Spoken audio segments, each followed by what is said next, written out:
Hey guys, so today we're working on the old Southbend. I got a new belt from here in town, and that'll help with some of the slipping problems I've been having. And then we're going to address this power drive or setup. It's kind of a mess. So this runs a little V-belt, and then we're running the V-belt as a flat belt, and it slips, and I'm not getting as much power transmitted, and so I thought about doing a couple of different things, but the quick and easy solution right now is to get a sprocket for over here and then replace this with another sprocket.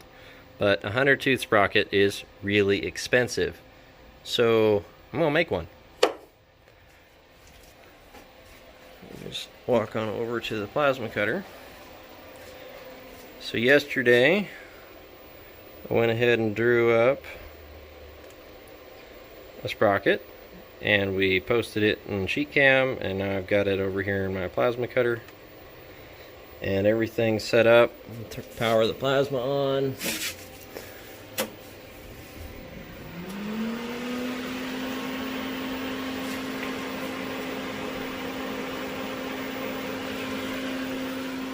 So what's over here is some 1/4-inch plate, and we should be good to hit the go button. Oh, here. Alright guys, the moment of truth. I was having some trouble getting this sprocket to cut yesterday, so I've been playing around with my settings. And hopefully we can get a full 100-tooth sprocket out of this part, because this is all the material I got left. So let's see how it goes.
Fuck me.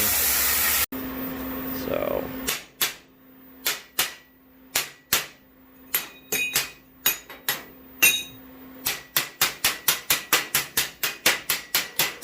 if everything went right, that should come right out of there, but I get a sneaking suspicion we're gonna fight some.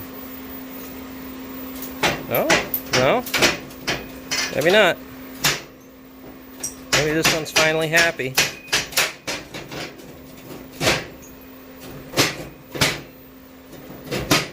Well,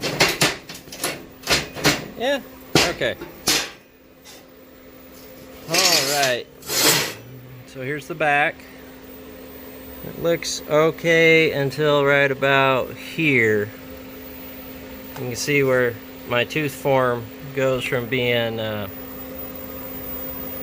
nice and pointy like that to being a little bulbous. But being plus size isn't necessarily bad. You can fix that. I don't like this undercut here. That's really not helping the cause any, and it goes away as we come around. Things start to smooth out. So I can touch this with a grinder and maybe clean it up. But there it is, 102 sprocket. All right, so let's talk table quality for a second. I've worked with plasma for about 4 years, and you know you have a good table when you can take a part right off it and fit to a precision matching part. No cleanup, just drops on there. It's a 2-inch hub for the sprocket. I cut a 2-inch hole, and perfect. Hey everybody, so we made a little upgrade to the lathe. There's a sprocket drive now, because that belt was slipping pretty bad before. And here's what it sounds like.